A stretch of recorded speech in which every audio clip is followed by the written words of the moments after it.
Recently on the Wayspotters podcast, you heard Mr. Chris say people love their easy agreements, like they used to call them, the churches and the coal, that we were just like, oh, it's going to take me 8 seconds to decide this, and then I'll get my agreement tomorrow.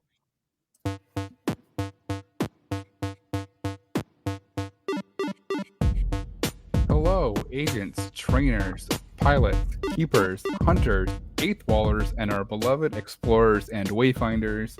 Welcome to episode 130 of the Wayspotters podcast, a podcast dedicated to helping you become a better wayfinder. Wayspotters is brought to you by the good people of the Pokémon Professor Network. Today is Friday, July 12th, and my feet still hurt. Why do my feet still hurt? GoFest. Do you know who else's feet probably still hurt? Jamal's. How's it going, buddy? My feet still hurt. So 1 week ago today, we were hanging out together. Actually 1 week ago today, we were meeting with Tintino and Tib. That's right. I'm stealing your thunder. And my feet were just beginning to hurt because we had just made the trek to Randall's Island. But my God, my feet are just now not swollen after walking 85,000 steps in 3 days. Yes, it was a bonkers amount of travel that we did in 3 days, but it was 100% worth it. We'll talk a little bit about that later. I did want to take a second to thank everybody who stopped us at GoFest, whether it was in the park or in the city or at other podcasters meetups, which was crazy. I think we got recognized more this year than we did last year. I did. Yes, and we did. It blew us away last year, and it blew us away this year. We had some really, really awesome conversations with some people.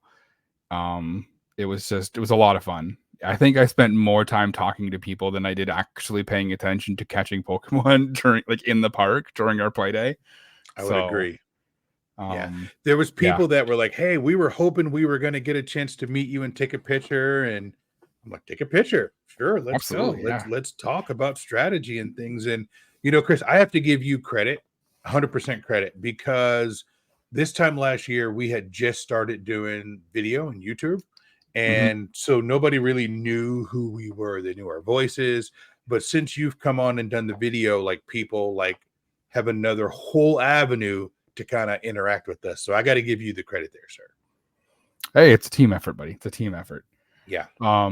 If we missed you this weekend, and I'm sure that we missed people that wanted to see us, we're really, really sorry. We were all over the place. I think the only time that we were actually in a set place was the park, and then the New York City grind after.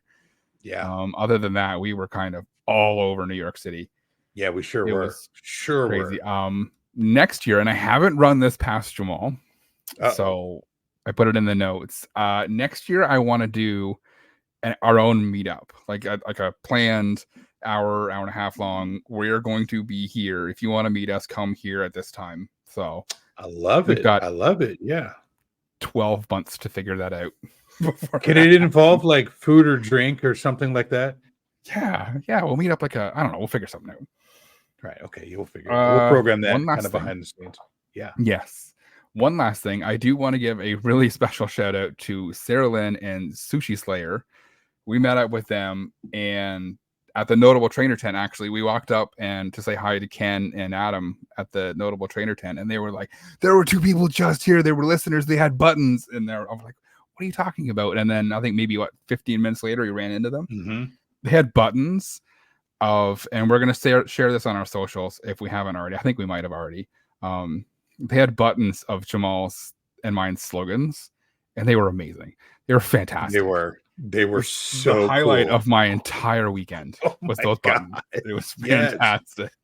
I'm like, you're wearing a button that says it's not that far, get out of your car, and what's a few meters between friends? I'm like, I could just hug you the rest of the day. Big sweaty man, I'm just gonna hug you. That's amazing. And I kid you not, we talked about those buttons all weekend.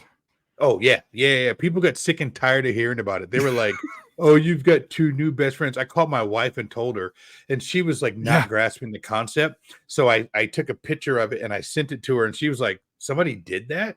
I'm like, yes. She was like, really? I'm like, yes. She could not believe it. She was like, somebody really did that and was wearing it. I'm like, yes. Yep. That really happened. It was fantastic. It was great. Loved it. Thank you, Sarah Lynn, and thank you, Sushi Slayer. We got their friend codes. We're building friendship with them. So by the time next year rolls around, we will be best friends, hopefully lucky friends, and do a trade. And they are two of the coolest people on the face of the planet right now. Absolutely. And I need to give one shout out also. Yeah, I need to give one shout out also. Flashy Asics from the WDD. You should have your t-shirt. I met your mentor and gave your mentor the t-shirt. We met on 50th and 8th at like 8:30 on Sunday morning. Chris was sleeping and he's like, I was like, hey, I gotta go deliver this t-shirt. And it just felt like I'm like, walking through the mean streets of Times Square. And we met on 51st and 8th, and I handed off the t-shirt and did a raid, and it was all good. So hopefully you have your t-shirt, and shout out to all of our friends and listeners in St. Louis. What up, Dirty Mo? So there it is. Partying in the Lou. That's right. All right. Now that that's out of the way, let's go and talk about the news. And now, the latest Niantic news from the Wayspotters podcast, presented by the Pokemon Professor Network. I've only got one thing, which isn't surprising considering it's the week after GoFest, so I'm pretty sure they're all kind of recuperating from the weekend as well. Over the past little while, Niantic has started to remove large areas of Pokestops out of Pokemon Go, like Pokestops and gyms. They've just been ripping them all out of the game, and they're doing this as part of their abuse management program. So what's happening is there's in areas where there's multiple instances of move abuse. So people have abused Wayfarer in a manner to break the inclusion rules for Pokemon Go. I don't want to go too in depth into what all that means, right? To give anybody any ideas. What they're doing is they're wiping the board and just letting Pogo's inclusion rules figure out what should be there and what shouldn't. Yes. So if you see a large area of your map just kind of go blank all of a sudden, give it a couple of days. Don't freak out. Give it a couple of days. Well, maybe freak out a little bit because you're probably going to lose a bunch of stops. But it shouldn't have been there anyway. They shouldn't have been there in the first place. Yes. So that's what it is. That they've confirmed that this is. I just put my hand in front of my face. They've confirmed that this is part of their abuse management program, and it's happened in. I know it's happened in Australia, and I know it's happened somewhere in Europe. There's probably a couple other instances. It's bound to happen near me at some point. Yep. Probably in the nearish future. Because my area not in Charlotte. Not in Charlotte, because we do everything above board here in North Carolina. Oh, absolutely. So, yes. Sure, yeah. Hey, Chris, there was one thing that I wanted to mention before we got too far away from the beginning of the show. I wanted to give a special shout out to HW, my man Hank, who saw us when we were burning up and we were trying to figure out. We were over by we were in between we were trying to find the pool, that like kiddie pool. Remember, we were over there and Hank walked by. Hank and his friend wanted to make sure Hank's, found us. We took a picture with Hank, HW. So Hank, I really appreciate you. And I wanted to make sure we give you a special shout out as well. So continue. Absolutely. Absolutely.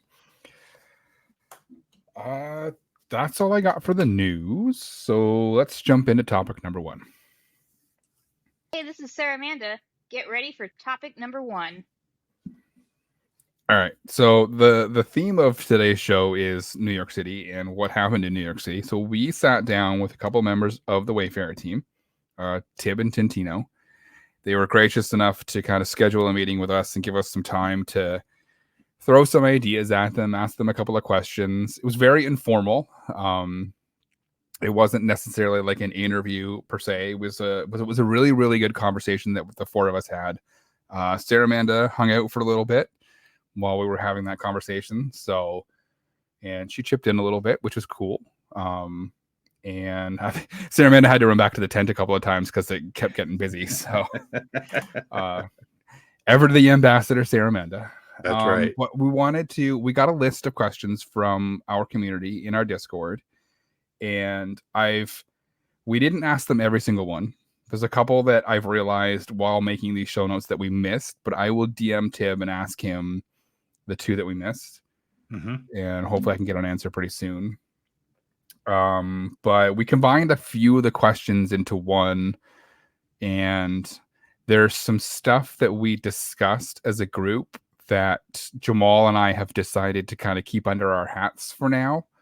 We don't want to give away too much.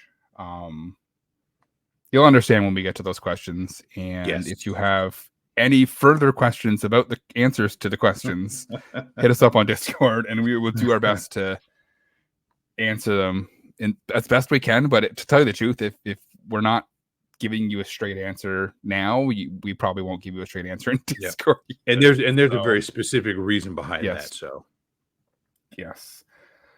All right. So question number 1. There was a lot of questions regarding Wayfarer and Pogo and Wayfarer and Ingress and Wayfarer and Monster and all of the other games. So we kind of broad asked them the question how their relationship is with other game teams and how much kind of influence do they have on what Wayfarer things they participate in. Right. So I framed the question, how much influence, and they both kind of shook their head and they were none. I'm like, okay, cool. That pretty much answers all of my questions. We specifically talked about like prizes for the Wayfarer challenges, swag, and kind of all that other stuff.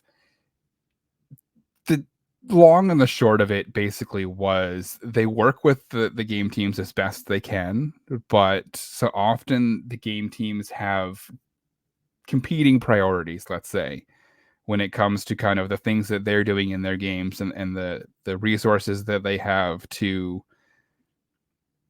dedicate to certain things. And to tell you the truth, a lot of the times their own stuff takes priority, right? So it's difficult for them to kind of get buy-in from the other teams when they're probably shorthanded and as busy as the Wayfarer team is with their stuff, right? So we asked about the ability to submit stops in Monster Hunter Now and Pikmin Bloom and all that. They made a really, really good point. Those games are very young, right? So you think about it, Pogo didn't get Wayfarer until 2019. That's 3 years, correct. Just a little over 3 years after it was released. Yep. Monster Hunter Now and Peridot were released last year. Monster Hunter Now was September, Peridot was May 9th, right? So those games are very young. They're still in their infancy. They're still trying to kind of figure out, they're still trying to get their feet underneath them, essentially, right? So maybe in a couple years, we'll see something like that. Pikmin Bloom was released in 2021, so I don't know. I got nothing when it comes to Pikmin. They don't even have their own sync, so... Right. Well, they have had at least one map sync. So we know had one, Sarah Amanda was like very happy that they did get one map sync. So there's that. Yeah. So they are constantly working with the other game teams as best they can to kind of get them involved in Wayfarer as much as possible. It's difficult when you've got teams, and we've mentioned this before, they're kind of very siloed, right? So that's the Pogo team is siloed with the Pogo people, and the Ingress team is siloed with the Ingress people. And I think Pogo and Ingress are kind of, they already have Wayfarer in their system, so they're kind of obligated to give rewards for the challenge, right? So whereas the other games are not. So that's that. Yep. All right, our second question was a question I asked, and the way I framed it was, hey guys, let's talk about nearby Wayspots in Ingress when nominating. So, if you're in Pokemon Go and you click the slider when you're nominating, it'll show you nearby Pokestops in the game. So if there's something that is a duplicate or something that's not on the map, you can see it. So you're like, hey, I don't need to nominate this as here, or it's here, or it's there. And I kind of framed it with like, Ingress being kind of the OG game, we would hope that would have been introduced in Ingress first before it went into Pogo. So they were, it's a broad question, like I said, when you ask about other game teams, but this is one specifically. And I also mentioned the remote submitting in Pogo only shows nearby Wayspots. So what I mean by that is if you're on your phone and you pull up a nomination in Pokemon Go and you move the map one screen or one swipe, two swipe, three swipes over. For example, if you're at home and you're trying to nominate the location, it's only going to bring up the nearby Pokestops in that first initial screenshot that you're looking at. It's not going to bring it up for any swipes over there. So in essence, you're not really getting them unless you're nominating when you're right there at the POI. So that was one thing that was intriguing. Or if you have to move the pin. So this is something they took it away. They said they would go back and they would talk to their teams about that. But again, we're going to run into competing priorities. But we did have a question. And there's somebody in our Discord very specific who wanted that question asked, and we asked it. Yeah. It's one of those things that I think that one kind of Tintino was taking notes. So that might be an easy win for the team to say, hey, you've already got this. Can you just, especially for the English people, like it's already accessing them. Like, just put the little pins in there. Just put the little pins in there and flip it over. Copy, paste the code. I don't know. Yeah. I think that might be dangerous. I think the Ingress team is more cognizant and more aware of immersion in Ingress than the Pogo team is in Pogo, right? So I think that might be the reason, but fingers crossed they get that one. Before we go to the next one, something I was surprised about, and I was going to mention it, but I didn't want to mention it. So I'll say it here and they'll hear it now. The last two Go Fests, the Campfire team has been set up right next to Wayfarer, and they weren't there this year.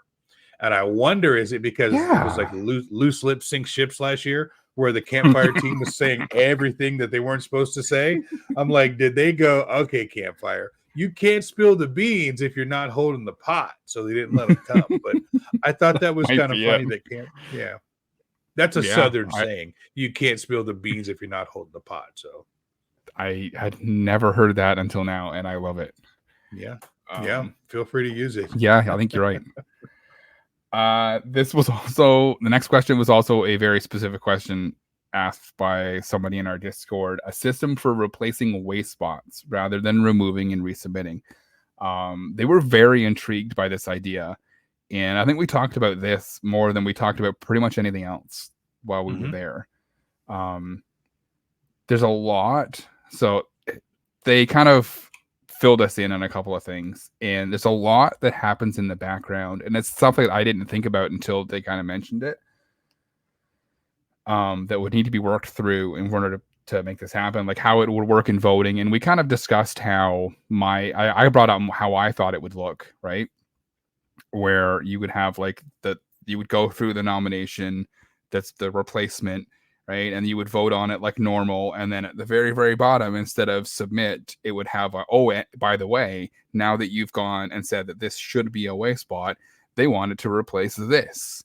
Do you think that this is where it's supposed to be, right? They also talked about how the games sync new Wayspots and how technically the system would have to pull out the other one and put in a new one.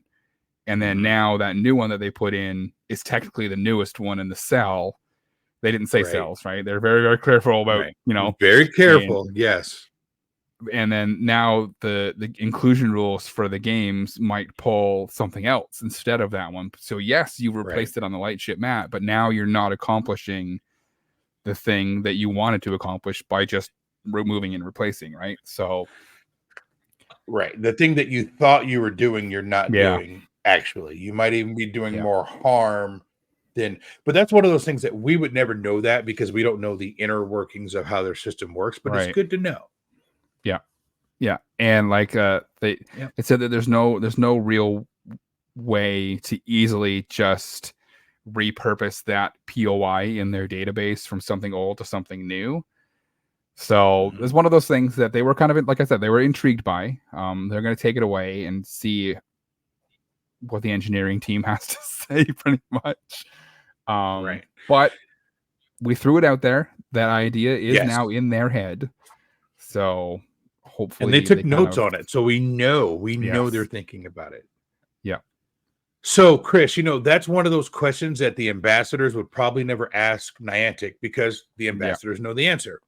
The ambassadors probably might not know how all the engineering works, but the ambassadors are going to know that that's not probably something that they can do because they know how things work. And I think that's one of the beauties of us on the podcast is, we're not bound by NDA. So some of you guys may not know this. We don't get any advanced information or notice or anything. Like, we're just like you. We do this a lot, so we've been able to deduct and figure some things out, and we have conversations with people, but we don't know anything that the average person doesn't know. But I think that puts us in a really good, unique position to ask Niantic questions, because we don't know the answer, like this specifically. Had we had known the answer, we wouldn't ask the question, but now they have something to take back to their team to say, hey, is this possible? This is something that the public is wondering about. And when you work somewhere for a while, there's those questions you never ask, and then a new person comes along and the new person seems like the genius. You're like, well, why didn't we think of that? Well, we probably did, but we knew what the answer was going to be. So Chris and I are kind of like the new guy. So that was good to know. That was good. Sometimes you can't see the forest for the trees. Absolutely. That's not a Southern saying, but it probably should be. Okay. Yeah. All right. So the next one is inconsistency of appeals. So they acknowledge that sometimes people doing the appeals don't get it exactly right.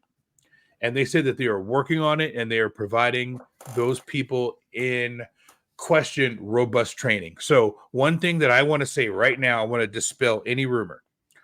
All appeals are done by a flesh and blood. Yeah. You cut them, they bleed. All appeals are done by a human being. ML, AI, Emily, whatever you want to call it, her, them, they, theirs. There are no appeals done by a machine. Every appeal is done by a human being. So we can put that to rest right now, so no one has anything to say about it. Every appeal is done by a person. Are those people perfect? No. Are they providing them robust training currently and ongoing? Yes. Yes. Yeah, exactly. Right. And they know, trust me, they know that sometimes the people doing the appeals don't get it right. And they're doing their utmost to ensure that they start getting it right every time. Right. So I like everything. They're human. Yep. Right. Humans make mistakes. Yep. Next question. Have they identified any underserved areas? Yes. Funny enough, we didn't actually have to ask this question. It kind of came up in the course of conversation about other things. They mentioned 3 areas, and if you pay attention to a specific country that Pokemon Go is paying a lot of attention to lately, you'll figure out one of them. I am not going to mention the other 2 because I do not want to let the cat out of the bag for the potential next Wayfarer challenge. Correct. So they have identified some countries that are very underserved, and they are thinking and kind of doing some things to better serve those communities. Which would be good. And I hemmed and hawed about putting the actual countries in the notes, and I think we're gonna I've landed on not mentioning them just because we'll leave it out. We'll leave it at that. Maybe I'll write the countries in a sealed envelope and then open it up when the next Wayfarer challenge is to see if it was correct. Or maybe we'll put it in a cipher somewhere, and then we'll tell people how to figure out the cipher later on down the line or something. Like you have to match up the second letter of every sentence going down, and then that corresponds to a number, and then there's a code. And at the risk of talking about Pokemon too much on this podcast, there is a person on Twitter who every time there's a new Pokemon game, they come out of the woodwork and they start leaving clues. And it's just like a massive scavenger hunt in the Pokemon community trying to figure out the context of the clues for the next reveal. And he's usually right. They are usually right. So maybe we'll do something creative leading up to the next. Yeah, we'll do. And then if we don't figure that out, maybe we'll find the treasure at Oak Island. Who knows? Maybe. Right. Maybe. You'd be like, we don't know where the challenge is, but there's this box over here with a bunch of treasure in it. Do you want that instead? Like, yeah. Awesome. Oh, that's a little inside joke. If you know, you know. Okay. So have they looked at adding the ability to withdraw things in voting? Well, to be specific, we talked to them about this one for a little while, and it's something that they're open to implementing, but it would require some thought behind on how to make it work. So there would be several, how do I say this? Okay. There would be several votes pending when the nomination was withdrawn. And so there's no really good resolution to the nomination. So those votes could potentially negatively affect someone's percentage and rating. So as an example, I see a nomination, I vote on it. Chris votes on it. Aquablast 64 votes on it. And then the person pulls it from voting. So now we will never get a vote either up or down on that nomination. It's forever going to be in limbo. And that could be held against the reviewer.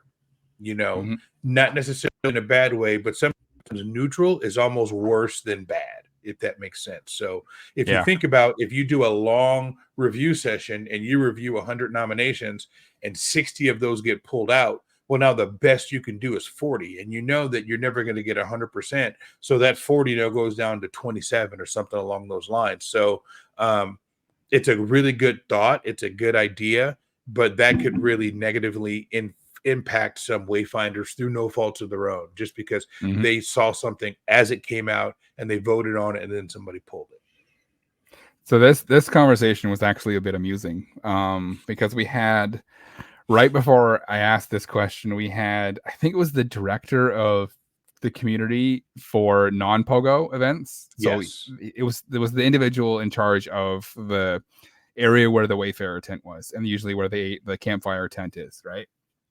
So I brought this question up, and Tibbs like, well, why would you want to do that?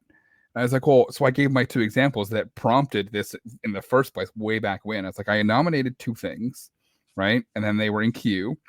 And then I was driving to work one day and I noticed they were both in Pogo.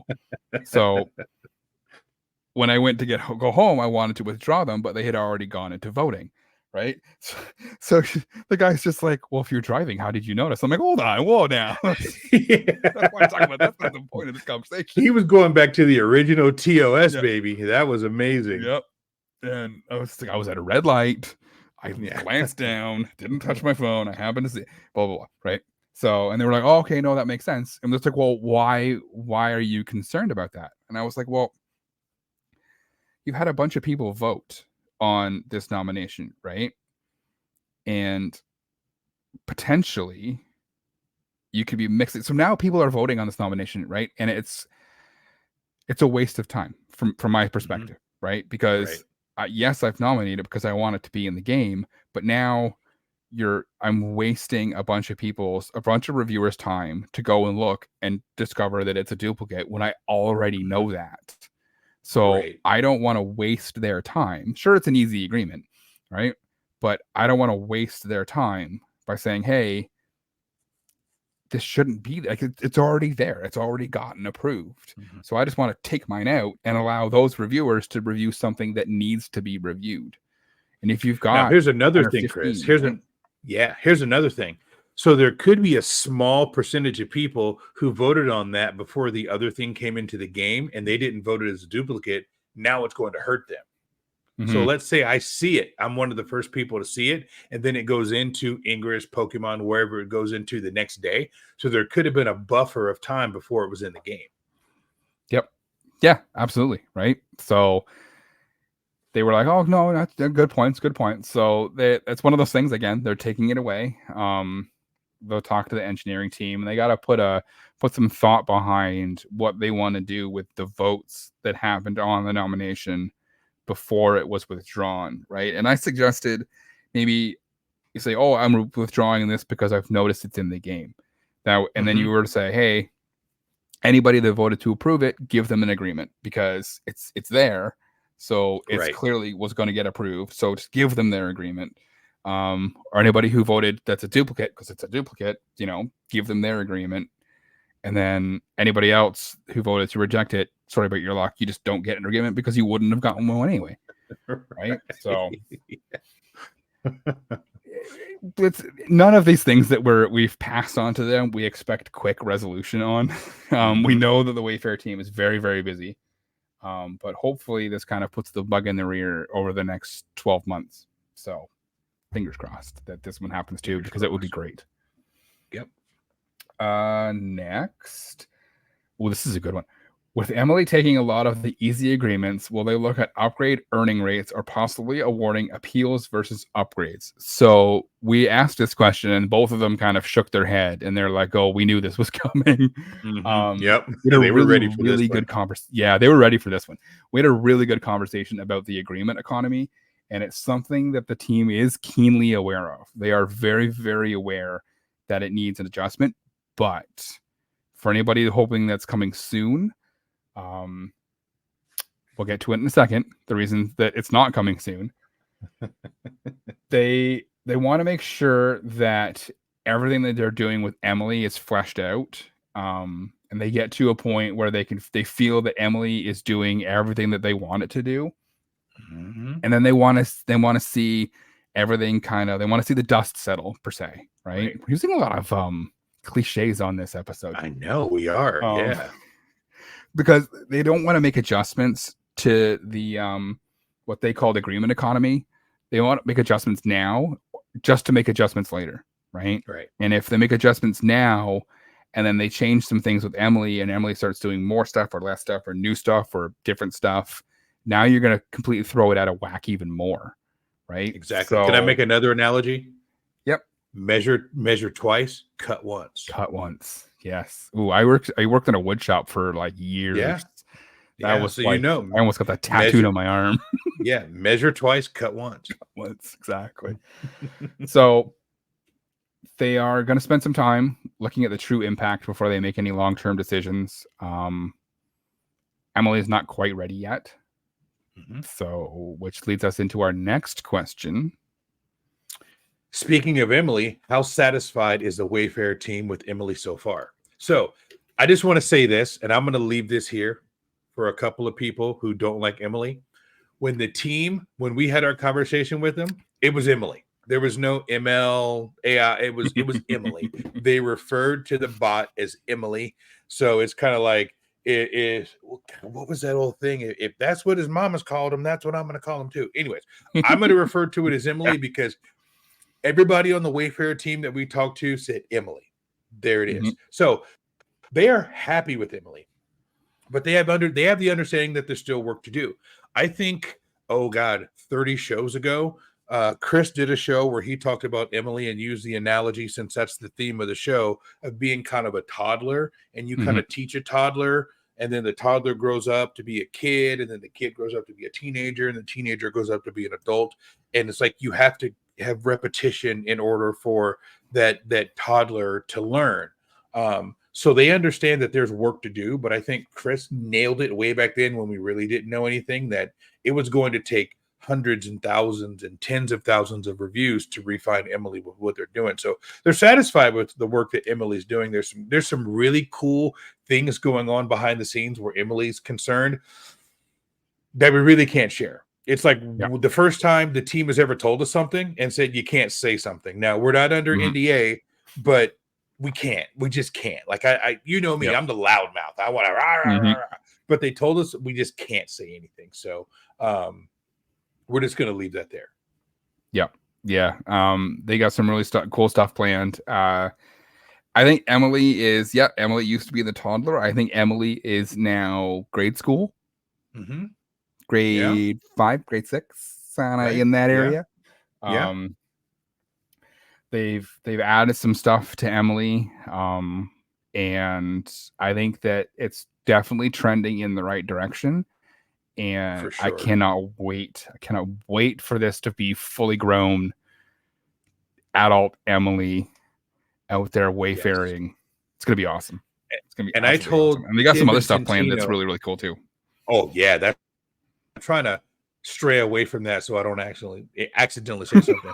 But I told Tib and Dentino that Wayfarer's fun again. I said that on the show a couple weeks ago, and I told them to their face, it's fun. I am nominating things, and like less than 48 hours, it's going in. And I still am like a kid on Christmas, because like, aside from the time when Pokemon Go first got access to Wayfarer, and it was just kind of like, what the heck is going on? And we're all like, this has been like one of the more funner times for me. And so I need to thank the team for having the foresight to bring Emily along, because it's really improving the quality of life of not only the nominators and the reviewers, but the casual player who has no idea what's going on, and their game board through the Lightship map is vastly improved, and they have no idea what's going on. Yeah, absolutely, and it's fun.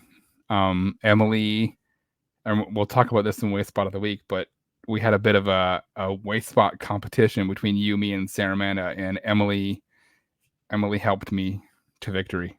So yes, she sure did. She sure did. 2 last questions. I'm going to rapid fire them because they were both very me-specific questions. Wayspots with multiple move edits, Niantic review, a lot of them are reviews. I mentioned this. That is something that they're going to take a look at. Maybe adding an algorithm to move edits to say if there's more than like 2 or 3 to send it to the Niantic team to review. Because I was mentioning that, a lot of these things you have to get a certain number of votes for it to pass. If you've got 19 moves, it's going to be very difficult to reach a consensus, and now you're wasting the time of a bunch of reviewers again. And this is some of the stuff, and this is, I mentioned to Tib, because this is a lot of the stuff that get people discouraged when they're reviewing and be like, oh, well, what do I do now? There's 27 moves shotgunned across an entire park. I have no idea which one is it. And I don't want to pick something and it be wrong and not get an agreement, right? So correct. What I tell people to do is just hit unable to find a location and just find a location. But right. I said to my team, I go, more often than not, there's like a cluster of them in one area. So that tells me that that float thing has probably moved to that spot, but like they're all within 4 meters of each other. I don't need to be voting on that. That should be something that someone on your team kind of flags and says, and if it's the same person, you send them an email and be like, yo, pump the brakes. You know what I mean? Right, for sure. Yep. And 2, and this is almost verbatim what I said, was like, this is the first thing that I asked them. Please, for the love of all things holy, can you fix the abuse report email subject line?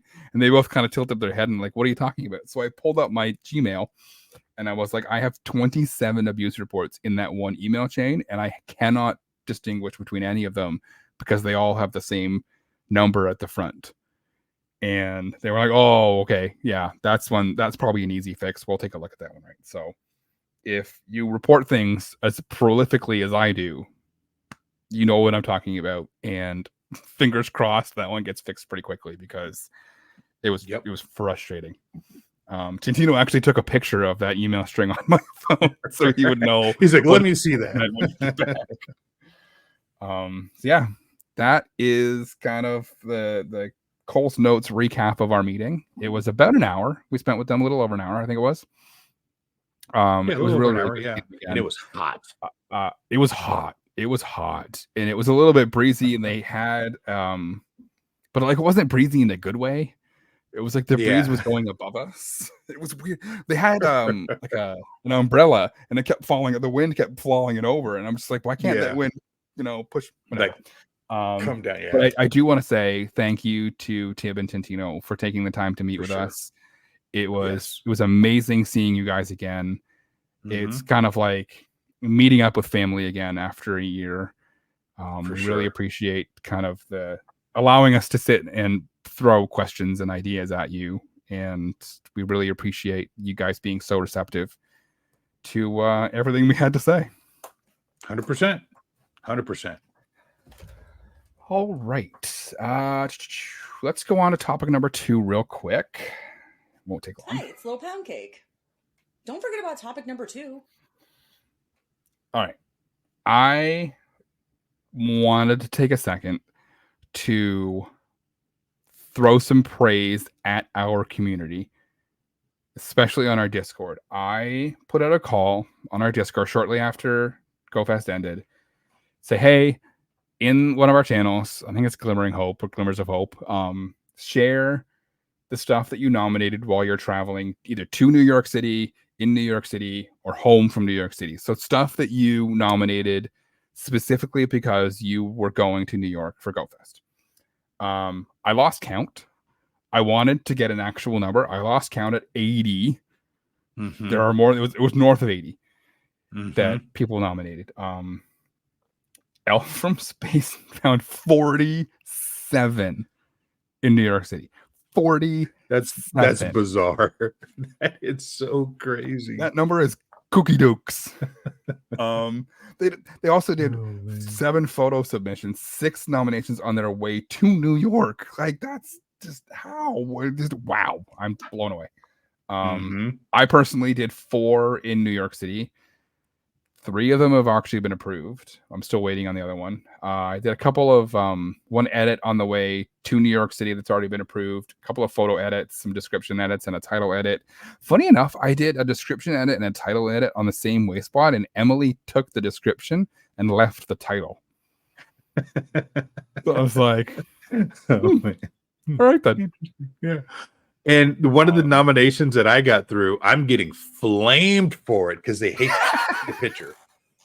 I am getting that up, but since you have, up.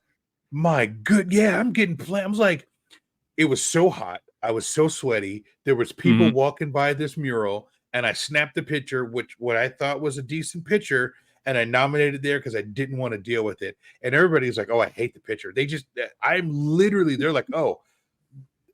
I'm getting blown apart for the picture. Like, people like, you need to crop this, you need to do that. I'm like, I realize this, people. You weren't there on, what were we on? We were on Madison Avenue. And we were on Madison Avenue down the street from the Balenciaga store, or we're right adjacent to the Balenciaga store.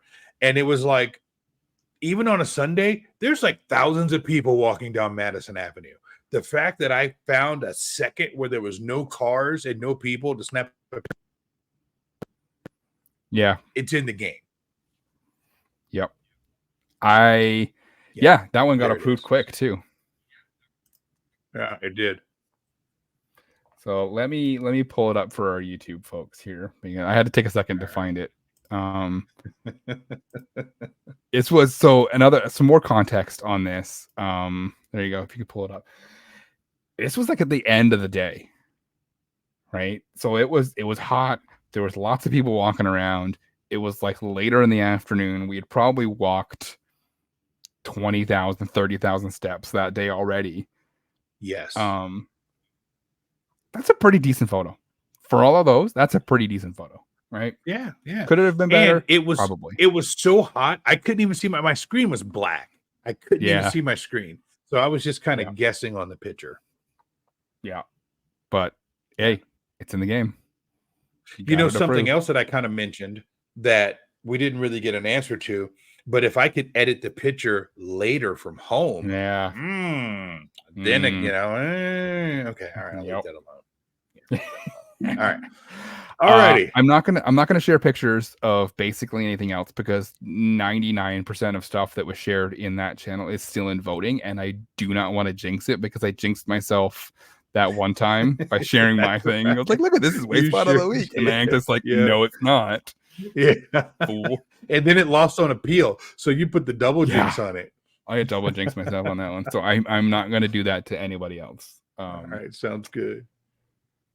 With that, unless you've got anything else to share, we're going to take a break and come back with Wayspot of the week and Wayspot of the week and Wayspot of the week. Sounds good.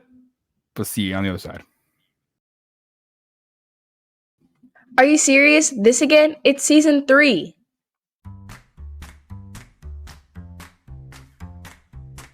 I'm reading a book on the history of glue. I just can't seem to put it down. Have you heard about the new restaurant called Karma? There's no menu. You get what you deserve. What is the absolute best way to make a small fortune in the stock market? Start with a very large one. Why was the horse so happy? Because he lived in a stable environment. Time flies like an arrow. Fruit flies like a banana. My dream job is to clean mirrors. You know why? Because I can really see myself doing that. Why is money called dough? Because we all need it.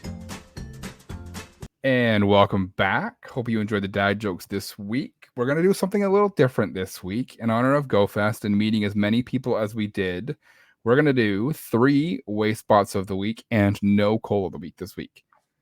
So let's jump into Wayspot of the week number 1. This is Sarah Amanda, and here's some Wayspotters approved points of interest. All right. Wayspot of the week number 1 comes to us from friend of the show, Matty G. And he showed me this when we were hanging out at the Airbnb. And I'm like, dude, send it to me. It's Wayspot of the week. Just send it to me, like right now. Send it to me. So he posted it in this channel. And so Maddie found a park near their Airbnb where they were staying that was basically had like a whole bunch of stuff in it that was not on the map at all. And this is one of them. The title is Making Friends in the Park. And the description's cut off, but it's a bird and deer sculpture created by a local artist. And he credits the artist, but it's been cut off there. And it's basically it looks like a wire sculpture of a deer, and it's fantastic. It's absolutely amazing. And the antlers are going all the way up. It's probably like 10 or 12 feet high, and it looks like the antlers turn into a tree. And you look very closely on the back of the deer, there's a little bird. And it's kind of on a black and gray pedestal. 10 or 12 feet. That's 3 meters for our friends who aren't using Freedom units.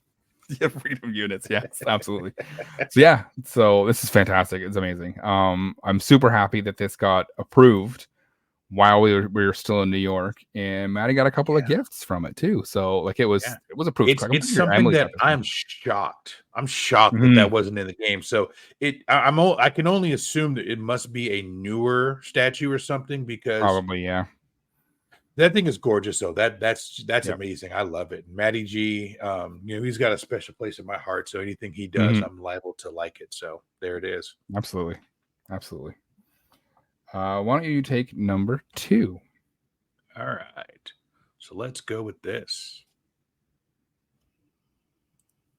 Hey, it's Low Pound Cake. The Wayspotters think you should be nominating more stuff like this. All right. So this one comes to us from Yamp, and it's a Wayspot submission for Look Up, Not Down by Ellen Harvey. No relation unless you're famous, and then we're related. All right. So what you're looking at here for people who are on the audio, if you're not watching YouTube, go watch the YouTube. But so in New York, if you were in New York and you rode the subways, you got very familiar with this view. And I'll do my best to explain the view so you know what you're looking at. You walk down the stairs of the subway. So you're kind of holding onto the rails if you're brave enough to put your hands on them. I did. And then there's that kind of transition area where the bottom of the ceiling becomes the top of the ceiling. It was the floor, and now it becomes a ceiling. And then you can see the platform, and you can see the train tracks and a pillar. So you're kind of going from above ground to below ground. And normally what you're looking at is just a blank cement wall as you go from above ground to below ground. But this submission for Look Up, Not Down by Ellen Harvey is a painting of the skyline of the New York City skyline. So I'll read the description. Mosaic mural of New York City skyline by Ellen Harvey, located at the Queens Plaza subway station, designed in 2005 in the wake of 9/11, when the skyline brought out feelings of loss. Look Up, Not Down portrays hope and the beauty of the New York City skyline.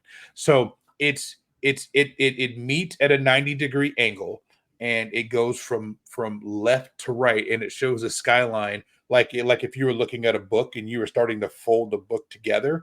That's kind of the perspective you're looking for. But it's mosaic tile, and it's just beautiful. And it's something that, like, if I lived in New York City, I would ride the subway endless and look for these and submit all of these, because it's a great way to get a subway station in the game. And it's something that evokes feelings for those New Yorkers who were affected by the tragedy. Yeah, absolutely. And that title, it's Look Up, Not Down. It's a fantastic life motto in and of itself, right? Yeah, so for sure. 100%. Wayspot of the week number 3. Sarah, Amanda, Jamal, and I had wandered into a hotel for some air conditioning, and the 3 of us noticed 3 little murals, little paintings on the wall, none of which were on the game, none of which were in the map. So we had a brief discussion over who was going to nominate them, and I was like, well, there's 3 of them, so why don't we just each pick one? And then Jamal's like, oh, yeah, we can have a competition to see which one of us gets on the map. And I won. I don't know how I won, but I won. Emily picked this one up. Chris is like, I won. It's like an Art Deco painting of New York City. There's a couple of people dancing. There's a gentleman in a suit in the middle. Let's see if I can zoom in on this a little bit. There's New York City skyline in the background. There's some trapeze artists at the top. And it's kind of like in that Art Deco, many, many shades of brown and some black and whites. Mm-hmm. And it is Troupe de Jour by Arnie Tarnick. It's a beautiful mural depicting New York City in the 1930s. And there was 2 other ones, and I probably, thinking back now, probably should have grabbed all 3 so I could share all 3. But the next day, Emily approved mine and Jamal's. And unfortunately, Sarah Amanda's went into community voting. So she's going to have to wait. Right. They're going to have to wait. And yours beat mine by like 26 minutes. Yep. Yep. It was close. Mine, I think, was like 12 after 12, and yours was like 12:30 or something like that. It was super close. And then we had to wait an extra day to figure out which one of us was getting the map. And then this was actually, we could see it from the hotel. So I woke up the next morning. I was like, oh, Halo. And it was mine. Mm-hmm. So. Yep. That was awesome. All right. That's all I got. You got anything else? Hope I'm good. I'm going to go ahead and sign us off. Thank you for joining us on this episode of Wayspotters. We really appreciate it. A big thank you goes out to our executive producer, KatettheKonz, and to all of our patrons. We could not do this without you. Thank you so, so much. To all of our patrons and all of our friends that we saw in New York City. I miss you guys already. I love you guys all. If you enjoyed this episode of Wayspotters, there are a few ways you can show us. Follow us on all of our socials. We're on X at Wayspotters. We are also on Instagram at Wayspotters Podcast and on TikTok at I Make Wayspots. We are incredibly responsive and we love interacting with all of our followers. Let us know what you thought of today's episode. You can also visit our website, www.wayspotters.com. From there, you can get links to everywhere you can download the show.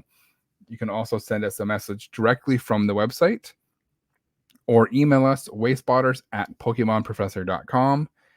If you're watching this on YouTube, make sure to hit the like button, subscribe, and click the bell to be notified whenever we post a new video. For those of you who still need to be sure to check us out. We post shorts for dad jokes, Wayspot of the Week, Cold Week, and more.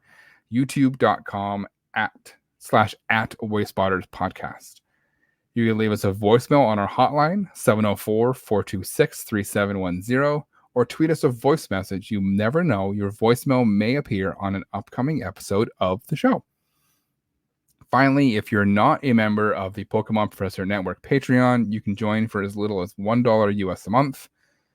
All you need to do is go to patreon.com/Pokemon Professor. You will get access to the Discord for the entire family of shows across the whole network, including Wayspotters, Special Conditions, Gotta Watch 'Em All, Purified Podcast, Good Morning Johto, and Lured Up. It is a fantastic place filled with fantastic people. Jamal and I are active in the Discord a lot, so come and hang out. We would love to have you. And with that, we look forward to you joining us again here next week on Wayspotters. We appreciate all of the support we get each week. We could not do this without you. And remember, as the button says, it's not that far. Get out of your car.